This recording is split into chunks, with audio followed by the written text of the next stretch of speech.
también para mí compartir esta mesa con la doctora Katia Picasso, con el doctor Herrera y con el doctor Espino, así como con nuestro presidente, actualmente el doctor Rafael Barretos Mujica, al cual cedo la palabra. Sí, buenas noches. Agradecerles su presencia en esta ocasión y como les mencionaba hace un momento, pues la idea es de esta comunicación presencial y tener la oportunidad de convivir de manera directa e interactuar con ello.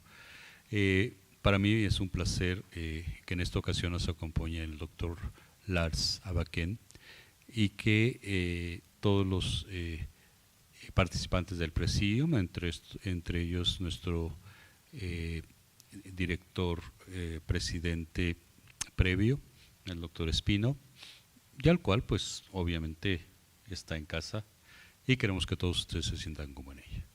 No me queda más que agradecerles nuevamente su presencia y dar inicio a esta sesión mensual en su modalidad híbrida, presencial y virtual. Muy buenas noches a todos. Bueno, buenas noches. Tengo el gusto de presentar al doctor Lars Abaken. Es realmente un lujo para nosotros tenerlo como invitado el día de hoy. El doctor Abaken es actualmente jefe del Departamento de Endoscopía en el Hospital Universitario de Oslo, Noruega. Y pues él tiene especial interés en la educación y la formación de calidad en endoscopía terapéutica. Él ha sido presidente de la Sociedad Escandinava de Gastroenterología, expresidente de la Asociación Europea de Endoscopía y actualmente es presidente electo de la Sociedad Mundial de Endoscopía. Él cuenta con más de 200 publicaciones indexadas y capítulos de endoscopía terapéutica y pues bueno, hoy nos va a compartir una charla sobre la canulación biliar. Gracias. Hola, soy Lars Abaken de Noruega, Oslo. Me gustaría compartir con ustedes mi experiencia sobre técnicas de canulación en CEPRE. Hablaré brevemente sobre la intubación y colocación, sobre las técnicas generales, cómo resolver problemas específicos y situaciones especiales, en particular relacionada con cambios en la anatomía. Así que esta es una escena clásica de CEPRE. Obviamente es lo que ustedes experimentan. Se desliza uno al orificio con la punta del catéter y puede pasar la guía directamente y puede observar que entra en dirección biliar. Si esta es una situación que, bueno, no siempre pasa, pero sobre todo al principio de la carrera, como especialista en CEPRE puede ocurrir.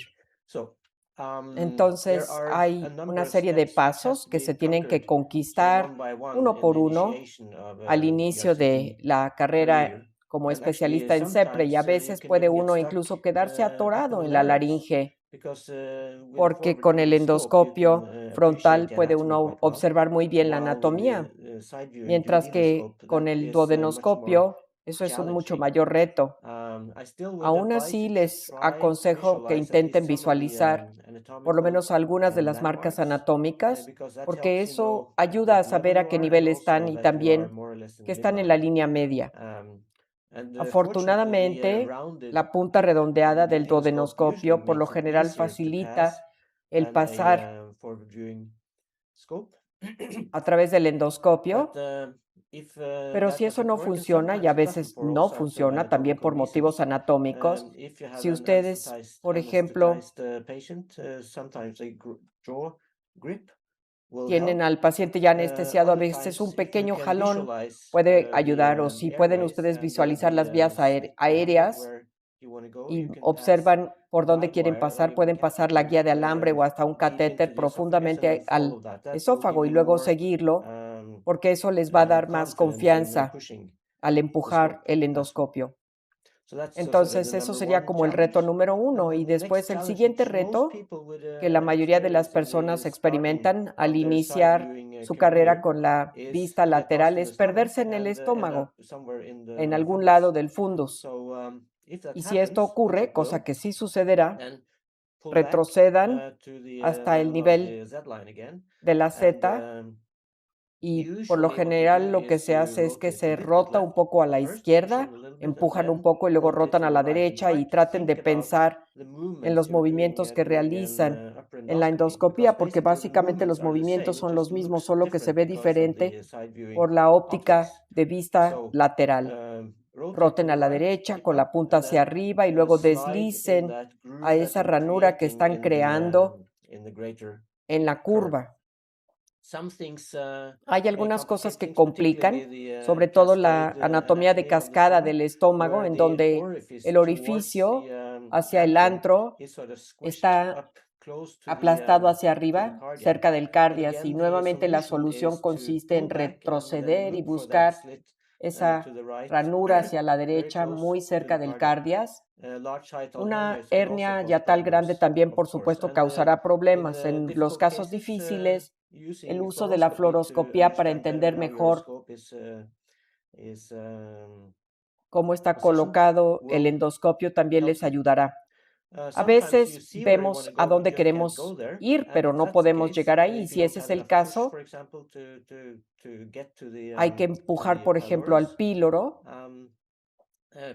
Y mi solución número 1 es colocar al paciente sobre su lado izquierdo en contraposición en la posición prona oblicua que a menudo usamos, y a veces pueden pasar un catéter hacia el duodeno y ayudar a estabilizar el endoscopio con esto en el píloro.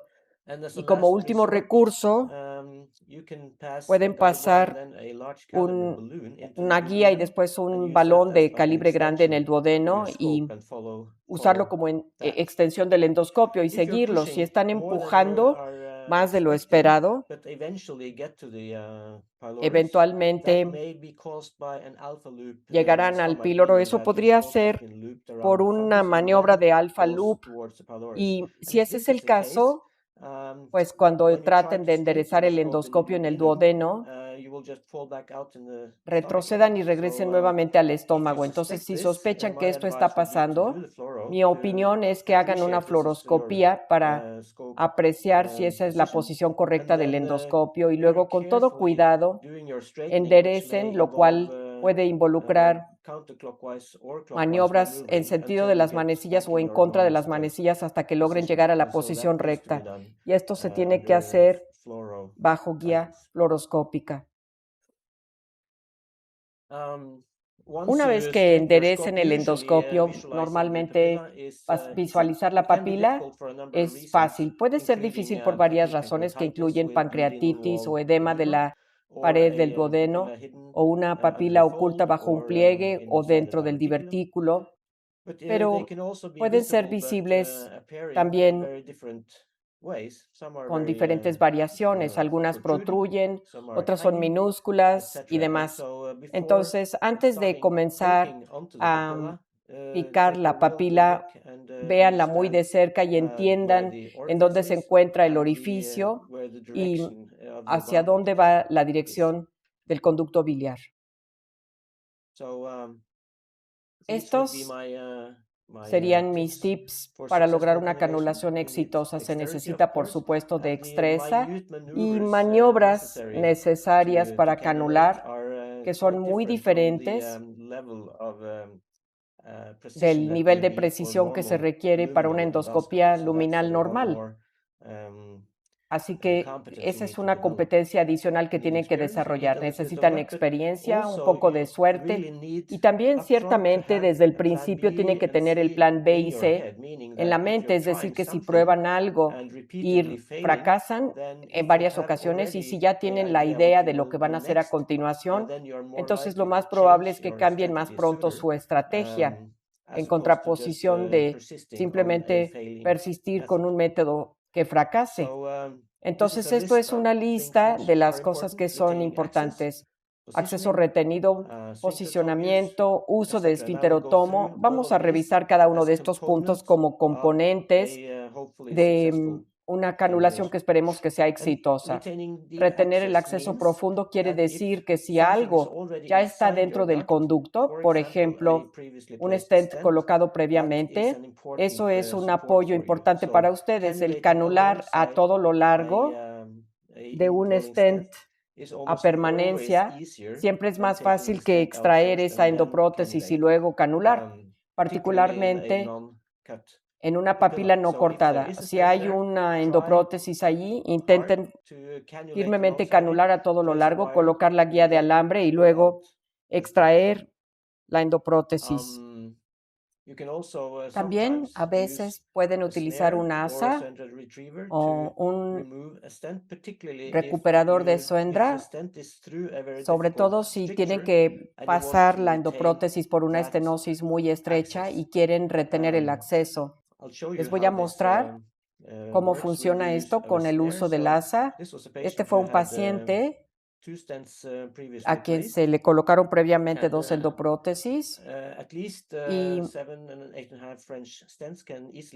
por lo menos se pueden pasar en stents de 7,5 u 8 French por la guía de alambre. En este caso, pasamos el stent por el asa como lo haría uno normalmente.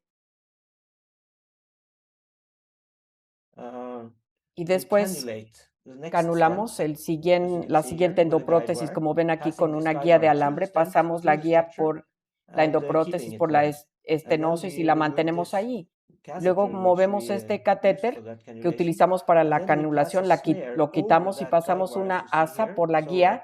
Como ven aquí, una asa cerrada, luego la abrimos y en esta posición sujetamos la punta de la endoprótesis con el asa, asegurándonos de no empujarla hacia dentro de la papila, lo cual ocurre fácilmente y hay que sujetarla por la punta porque si no se les va a doblar y no van a poderla jalar. Sujétenla lo más cerca posible de la punta, como aquí. Enderecen su sistema cerca de la papila y pídanle a la enfermera que lo sujete firmemente para poder extraer la endoprótesis axialmente, como así. Y van a acabar con una guía ya colocada por esta estenosis difícil. Este es un truco si el problema, pues no queremos que nos haga perder el acceso a la estenosis difícil intrahepáticamente. Otra cuestión es que si quieren colocar más de una endoprótesis por una estenosis difícil y tienen este sistema de Cook, pueden usarlo así. Colocan la primera endoprótesis, así, y luego jalan hacia atrás la guía de alambre para que se libere de este orificio lateral, la vuelven a empujar hacia adentro y ahora, como ya pueden ver, tienen aquí la guía lista junto a esa primera endoprótesis y colocan otra así, porque a veces después de colocar la primera endoprótesis, volver a canular, pasar una guía de alambre junto a una endoprótesis que atraviesa una estenosis puede ser difícil. Tenemos este sistema de IDE y es una manera muy elegante de resolver el problema. Un poquito sobre el posicionamiento ahora, porque queremos estar cerca de la papila, pero a veces si estamos demasiado cerca no podemos angular lo suficiente y necesitamos sacar el catéter o el esfinterotomo para poder utilizar la angulación del catéter un poquito lejos del endoscopio. A veces necesitamos engancharnos al orificio y después empujar el endoscopio más hacia adentro para lograr la dirección correcta. Y en algunos casos, empujar el endoscopio hacia adentro para lograr una posición larga y crear realmente pues el asa que puede ser necesario en el estómago, en algunos casos selectos. Ha habido al cabo de los años una discusión sobre cuándo utilizar contraste o guías para guiarnos en la canulación. Y ha habido varios estudios que concluyeron que para la canulación, así que como para el riesgo de pancreatitis, el uso de una guía de alambre es preferible. Esto quiere decir que se pase la guía y se observe la dirección de la guía para entender si uno se encuentra en el sistema correcto.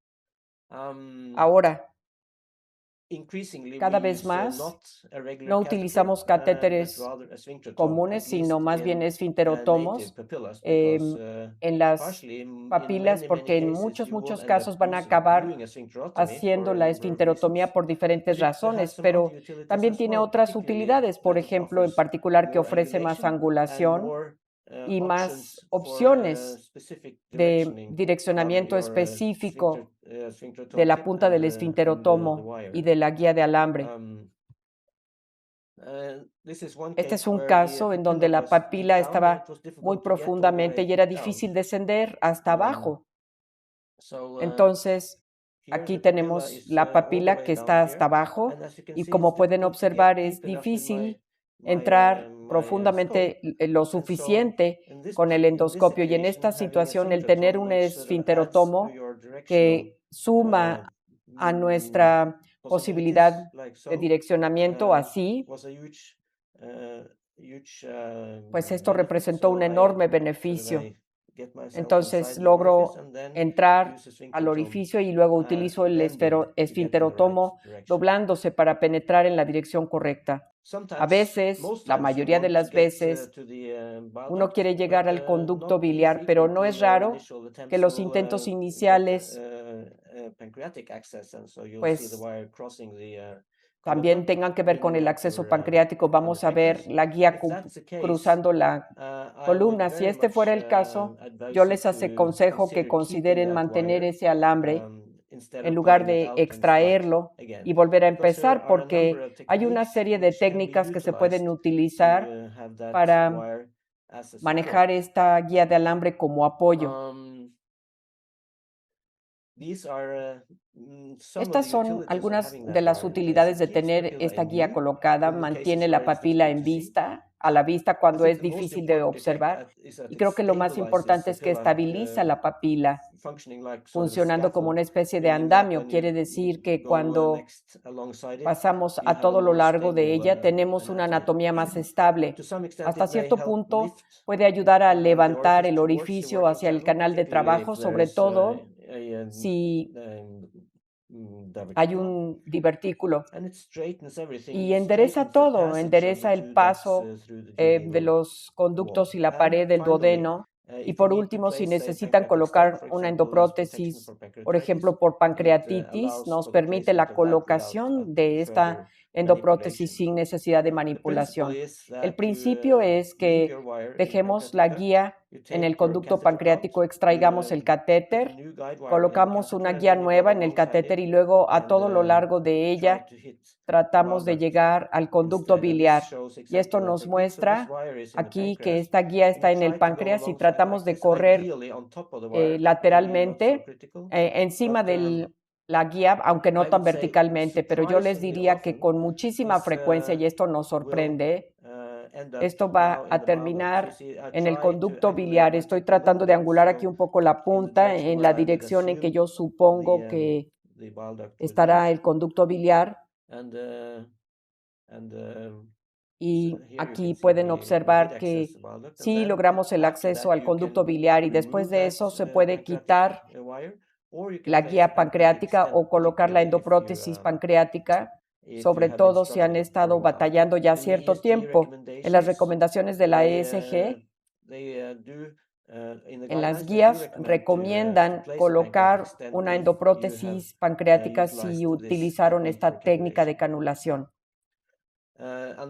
Una alternativa a mantener esa guía en el interior que limita un poco nuestra navegación consiste en colocar una endoprótesis, como pueden ver a la derecha. Particularmente, si piensan que van a colocar una endoprótesis para protección, en todo caso, vemos aquí las colas de cochino y se coloca la endoprótesis y se accede pues con una manera más fácil que si se pasa a lo largo de la guía.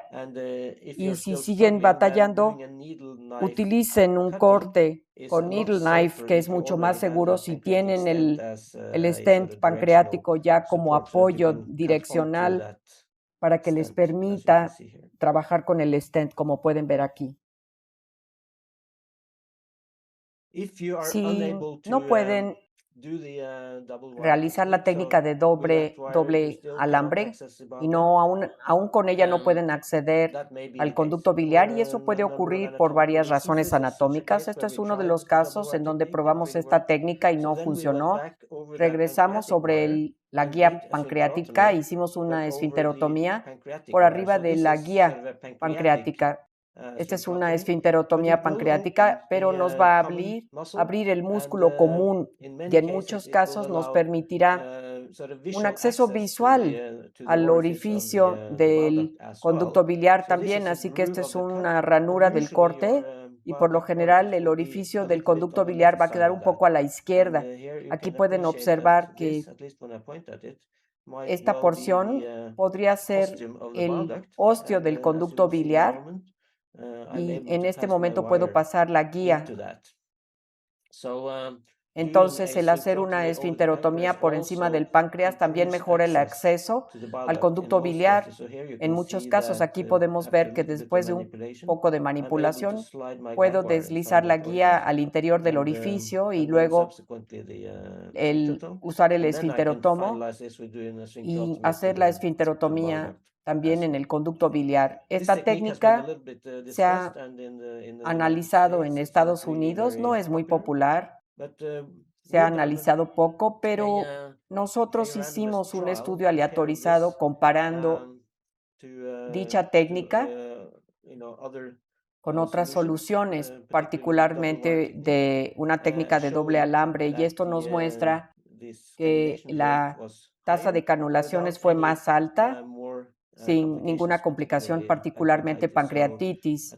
Así que por lo menos para nosotros es una buena solución en casos en que uno tiene la guía pancreática y que la técnica de doble guía no ha funcionado. Ahora, el precorte a manos libres es el último recurso si no tienen acceso a ninguno de los conductos.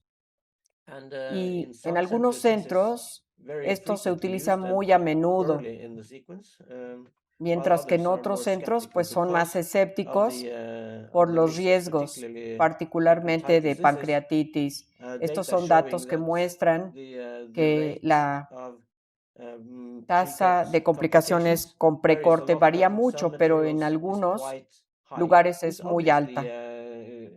Y esto obviamente se relaciona con la competencia del operador y en ciertos centros experimentados funciona muy bien, pero claro, tiene sus riesgos.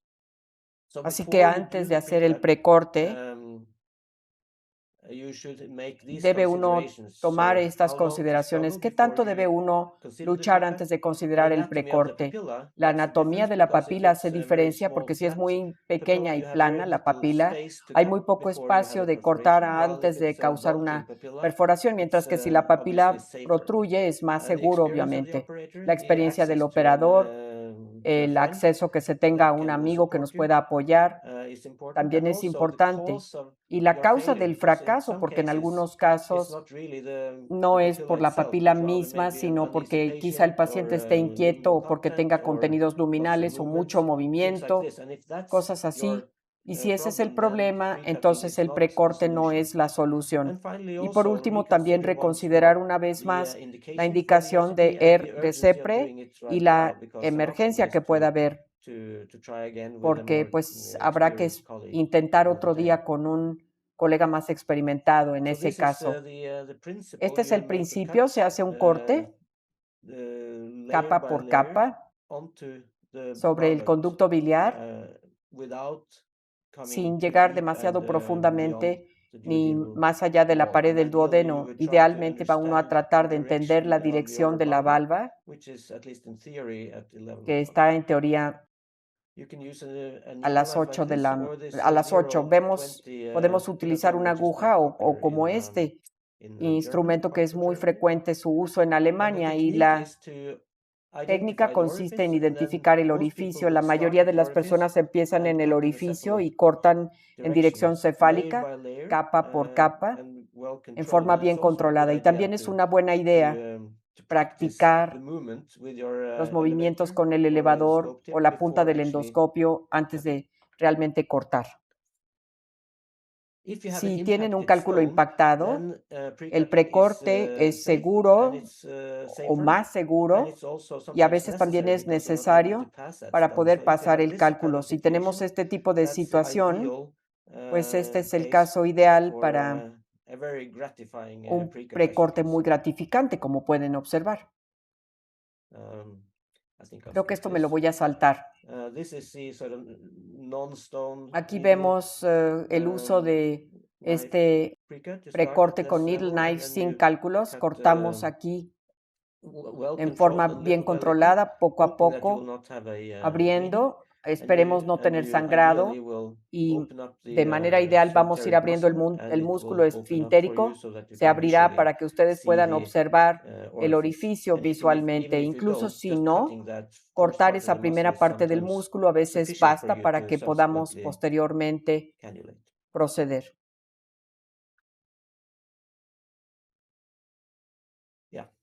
Existen varias maneras de reducir el riesgo del precorte, particularmente en lo que respecta a optimizar la situación y como ya les dije, hay que practicar el movimiento también. Otra opción consiste en hacer una fistulotomía, hacer un orificio en un conducto dilatado arriba de la obstrucción distal. Les muestro este dibujo porque fue el primer artículo que yo publiqué. En este caso, para un tumor ampular, la fistulotomía también se ha sugerido como una manera más segura de acceder al conducto biliar cuando uno está lejos del orificio biliar y de esta manera puede uno descubrir la pancreatitis. También hay algunas situaciones especiales, particularmente la sorpresa de una papila localizada dentro del divertículo. En muchos casos esto es posible, aunque esto es un poco más difícil de realizar. Hay que tratar de no luchar con el divertículo mientras que la papila está en otro lado, pero a veces los pliegues longitudinales van a revelar la localización y muy a menudo encontramos el orificio a las 5 o a las 7 dentro del divertículo. Si el orificio es lo suficientemente grande, entonces colocar el endoscopio dentro del divertículo a veces es necesario para poder acceder. Y hay otros trucos, pero sobre todo eso es lo que se requiere. Si logran el acceso pancreático, de ninguna manera quiten esa guía, porque en esta situación es particularmente útil. Entonces, este es un paciente en quien vemos el divertículo, vemos la cresta, no vemos la papila en lo absoluto, pero estos pliegues nos indican que puede estar relacionada con esta cresta de alguna manera. Entonces, pasan ustedes el esfinterotomo y tratamos de manipular las cosas para entender mejor en dónde se encuentra el orificio y en teoría podría estar detrás de esta pared, pero dada esta cresta, creo que más bien está por acá. Pueden observar algo aquí que yo pensé que era la papila, y si era, entonces pude manipular con la punta de mi esfinterotomo y poder introducirlo. Aquí vemos que gradualmente estoy movilizando el orificio hacia una localización a la que quiero llegar. Entonces, como ya les dije, en su mayoría estos casos tienen éxito, pero se puede requerir de una lucha un poco mayor antes de lograrlo.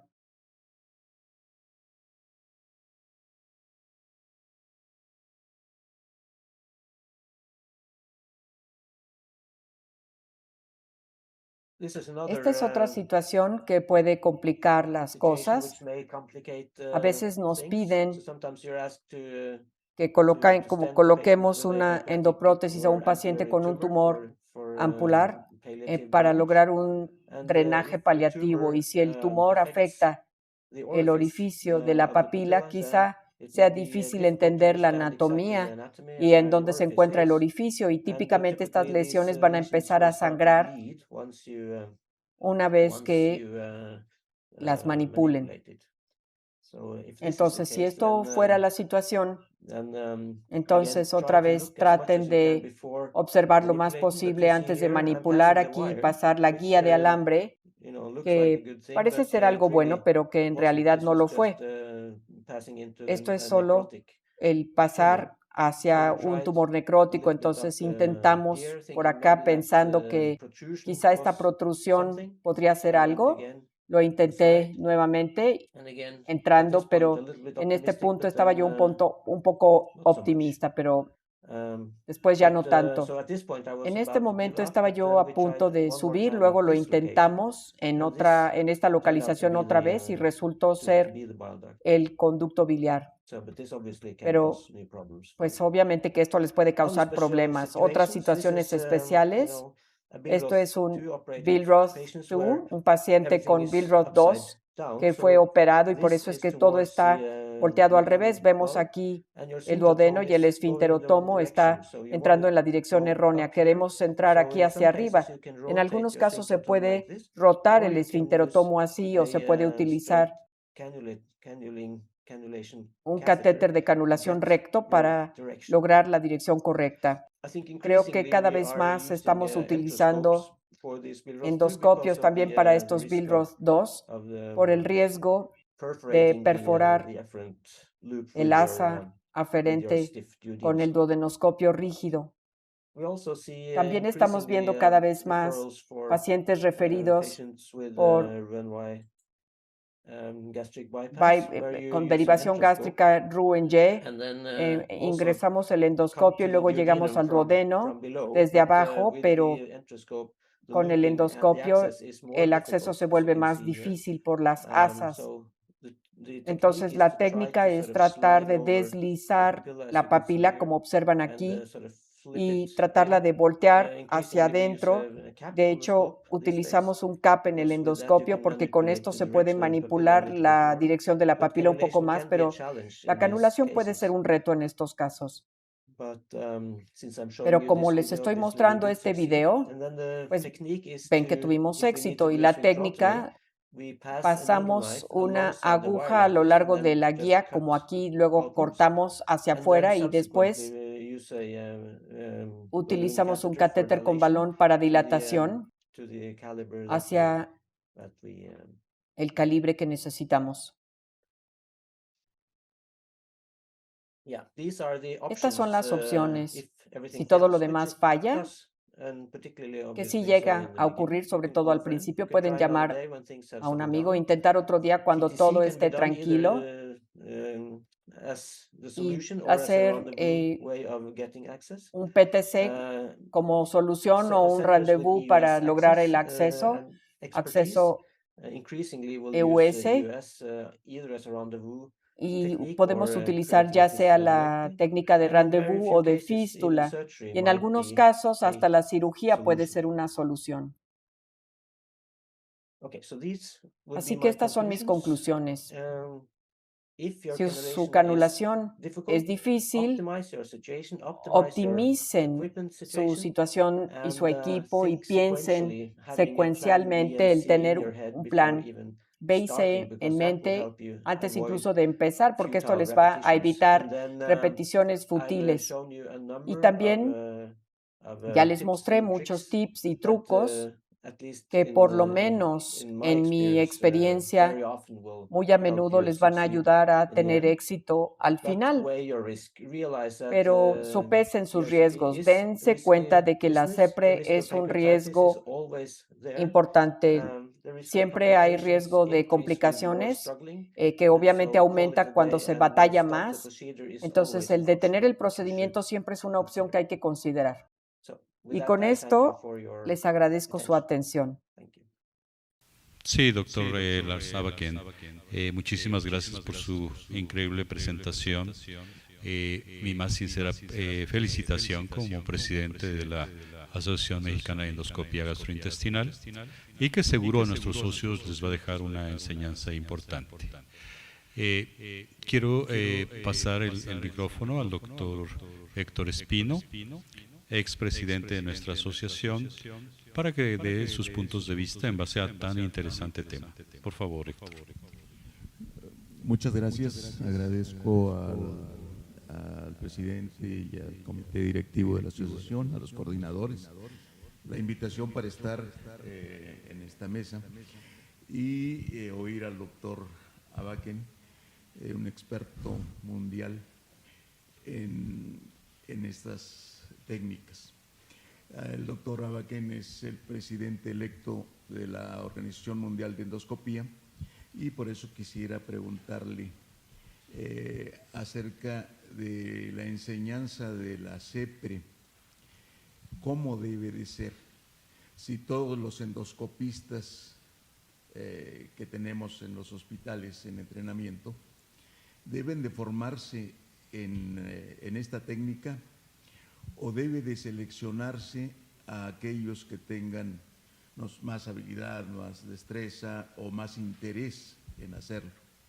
Lo digo porque en nuestro país con mucha frecuencia, desafortunadamente, ya que egresan los endoscopistas, no vuelven a practicar en sus centros de trabajo este procedimiento o lo hacen ocasionalmente y con lo cual no logran obtener mantener sobre todo la destreza en este procedimiento que se requiere bastante. Muchas gracias, doctor Abaken. En realidad le agradecemos mucho no solo su plática, sino estar con nosotros a esta hora, que no sé qué hora serán en Noruega, pero… Muchas gracias por sus comentarios. Creo que es una conversación muy válida. La respuesta corta es que no. No todos deben aprender CEPRE. El volumen y la necesidad es mucho menor que la de endoscopías de colon y endoscopías altas. Yo creo que hay que seleccionar a las personas que aprenden en nuestro hospital. En Noruega, por ejemplo, la mayor parte de las personas que va a realizar RCP en nuestro país obtiene el entrenamiento. Claro que observamos su talento, pero también vemos hacia dónde irán y si realmente existe una necesidad para ellos de usar esta técnica en cuanto regresen a su hospital. La tendencia general es que esta actividad se centralice más, es decir, que la realicen menos hospitales, y creemos que la centralización con mayores volúmenes va a reducir el riesgo de complicaciones también.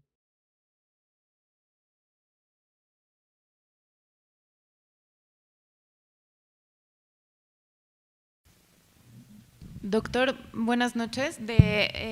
La audiencia nos preguntan si nos pudiera dar algún consejo para el manejo de sangrado post-esfinterotomía.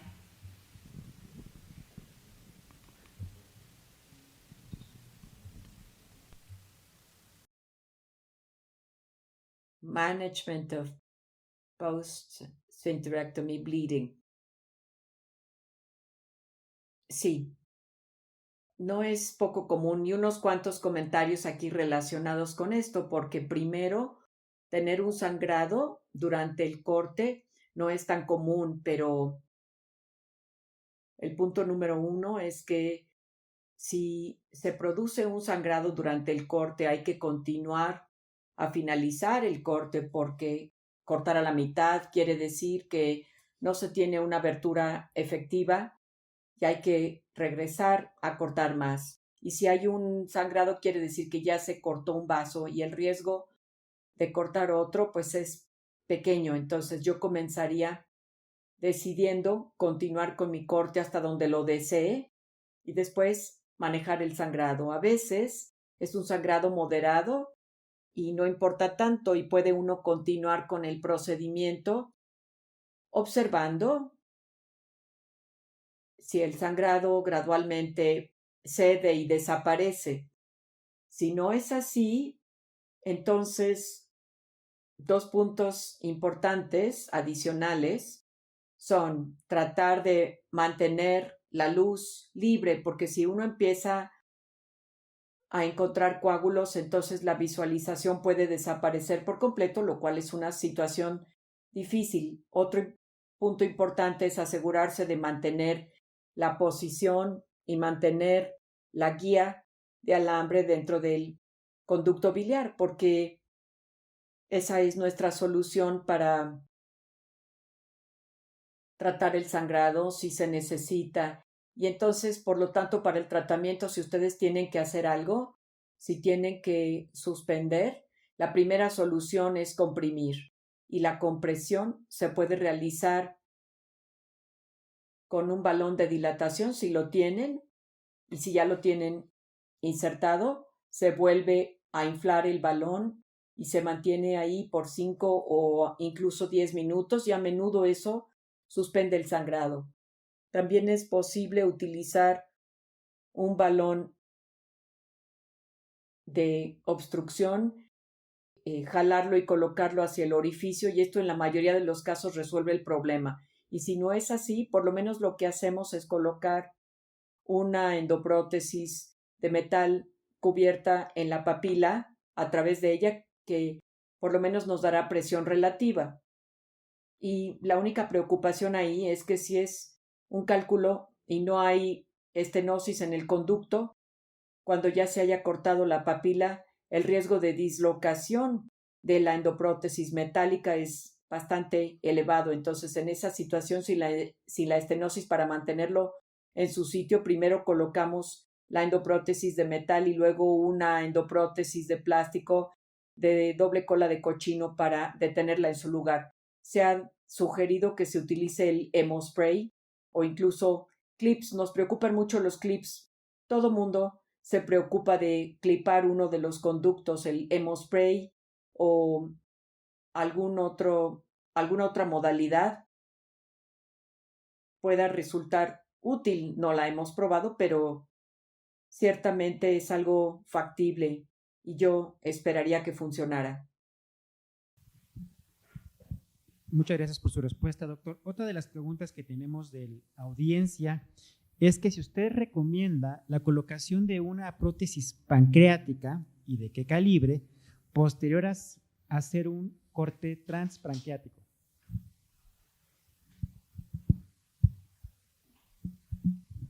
Si colocamos una endoprótesis pancreática, por lo general es un stent de una sola cola de cochino de 3 a 4 centímetros y cortamos para que salga más espontáneamente. Algunas personas han recomendado el calibre de 3 French, pero estos solamente pasan por guías más delgadas que las que solemos usar, y entonces cambiar la guía por una más delgada se adiciona la complejidad del procedimiento. Por eso siempre utilizamos endoprótesis de 5 French.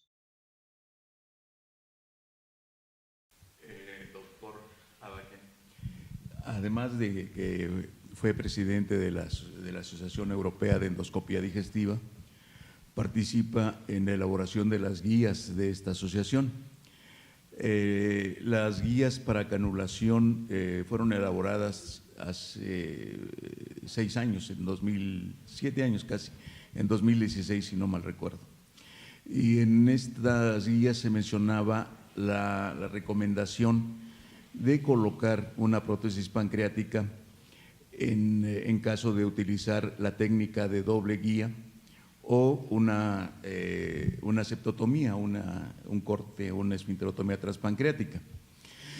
En el estudio que hicieron, que nos presentó, donde compararon la técnica de doble guía y la septotomía, les pusieron a los pacientes en qué porcentaje estas prótesis pancreáticas, o considera que esto ya puede cambiar, que no es necesario ponérselo a todos los pacientes que no tengan otro factor de riesgo importante.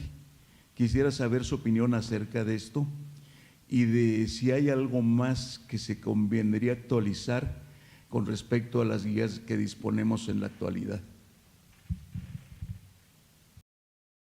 Gracias por este comentario, y es una discusión todavía en curso, creo yo. Una cosa importante para mí, que podría cambiar las cosas con el tiempo, es que los datos sobre la utilidad de la endoprótesis pancreática, muchos de esos datos provienen de pacientes de alto riesgo con disfunción esfintérica en los Estados Unidos.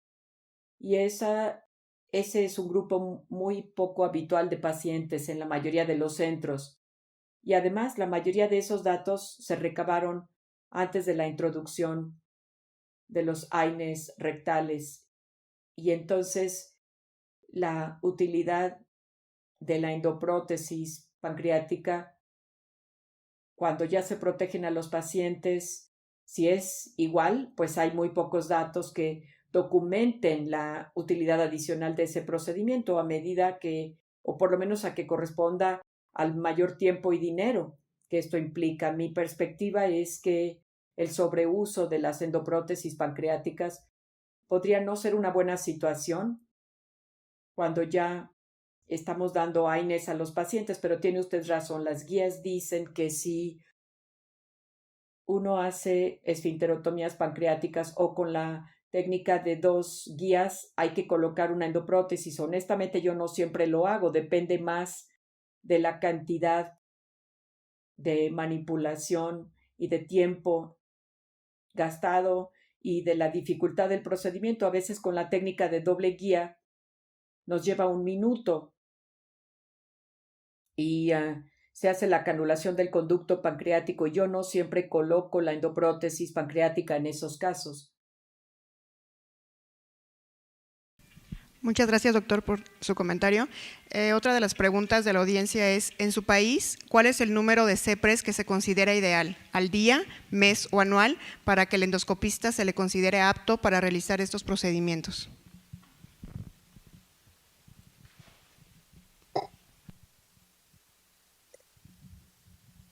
Creo que esa es una pregunta muy difícil de resolver porque depende de muchas cosas, incluyendo el talento del médico, la supervisión que se tenga y por lo menos en la fase inicial.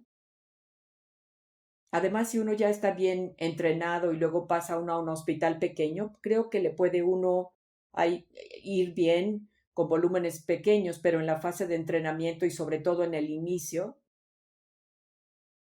esos números necesitan ser mayores. Entonces, en Noruega, mucha gente que aprendió la CEPRE en los 70s u 80s, cuando eran únicamente diagnósticas, esa generación de endoscopistas o esa población realizaban las CEPRES y las han realizado al cabo de los años, aunque sean en números pequeños.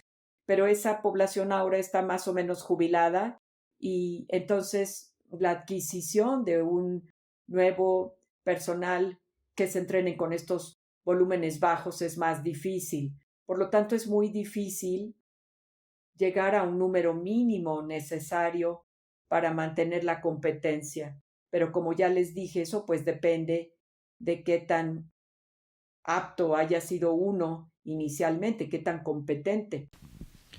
Muchas gracias, doctor. Tenemos otra pregunta. En casos de pacientes que tienen antecedente de una cirugía tipo Billroth 2, si usted ha utilizado la técnica de colocar una prótesis pancreática dentro del conducto biliar y hacer un precorte sobre la prótesis pancreática.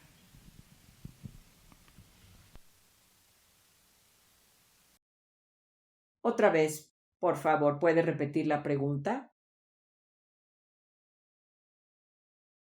En pacientes con cirugía Billroth 2, nos preguntan si ha utilizado, en caso de no poder canular con el esfinterotomo, de no poder rotarlo, si ha utilizado alguna vez una prótesis pancreática dentro del conducto biliar para poder acceder y cortar sobre ella.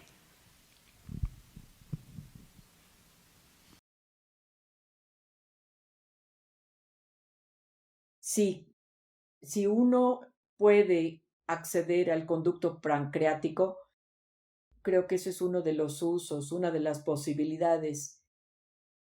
Y hemos utilizado un esfinterotomo enorme que hemos rotado, pero en la mayoría de los casos nuestra técnica consiste más bien en lograr entrar ya sea en el conducto pancreático o incluso el biliar y luego colocamos un stent temporal y hacemos un corte sobre el stent y luego lo quitamos. Y este sería el método si están ustedes utilizando un duodenoscopio, que nosotros intentamos usar en todos los casos, pero Si el asa es demasiado larga o está fija, entonces tenemos que utilizar un enteroscopio.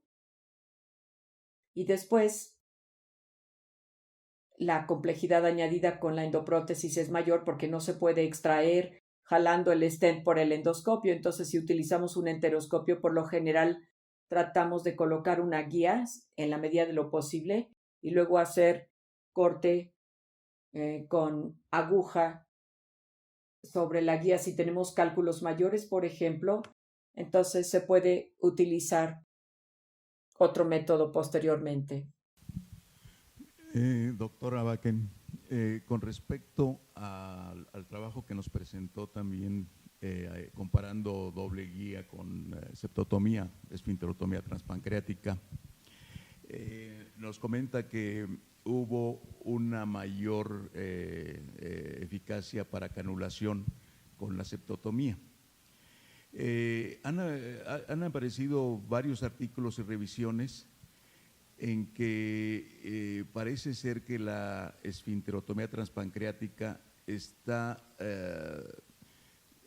adquiriendo cada vez más popularidad precisamente por esto. Inclusive dicen que puede provocar menos pancreatitis. Las guías también dicen que… Sí, perdón, díganos.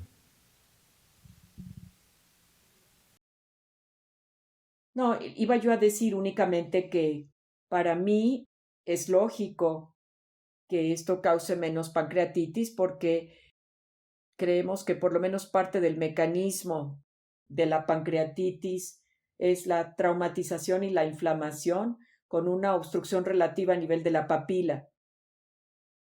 Entonces, obstruir la vía pancreática, entonces con la esfinterotomía pancreática se resolvería el problema.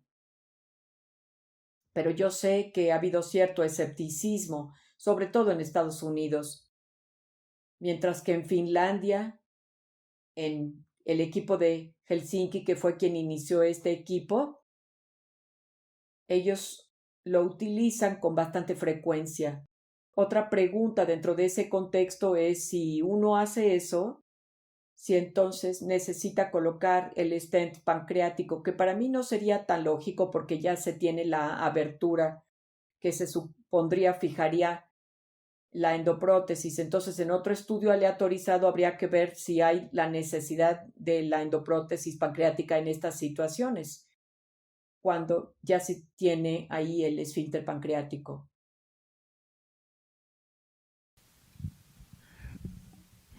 Queremos agradecerle al doctor Abaken esta excelente conferencia y el responder a muchas de las preguntas. Nos ha aclarado muchas cosas que ojalá tengamos la oportunidad de tenerlo en alguna sesión o en algún congreso en nuestro país. Y pues ya estaremos con él será el 2026 cuando haga el Congreso Mundial de Endoscopía, me imagino. Le agradecemos mucho, doctor Abaken. Sí, me congratulo igual que el doctor Espino, doctor Abaken. Sabemos que el horario y la diferencia que hay ahora en Europa, y es obviamente un esfuerzo. Acabo de estar en Dublín y todavía tengo jet lag, entonces lo consideramos mucho. Muchísimas gracias, doctor Abaken. Todos estamos contentos con esta excelente presentación y agradecer parte a Compañía de Boston por permitirnos estar en su casa y poder transmitir este conocimiento en este nuevo piloto para sesiones de tipo presencial.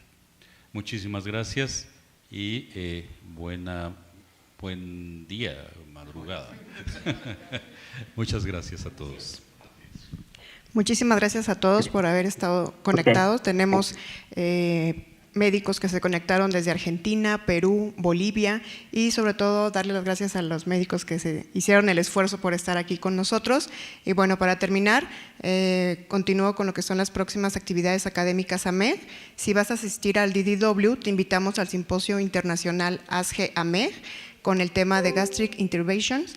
el cual se realizará el martes 9 de mayo de las 16 horas a las 17:30 horas en el Salón S501, en el cual tendremos como moderadores al doctor Rafael Barreto Zúñiga, actual presidente de la asociación, y al doctor Guido Grajales Figueroa.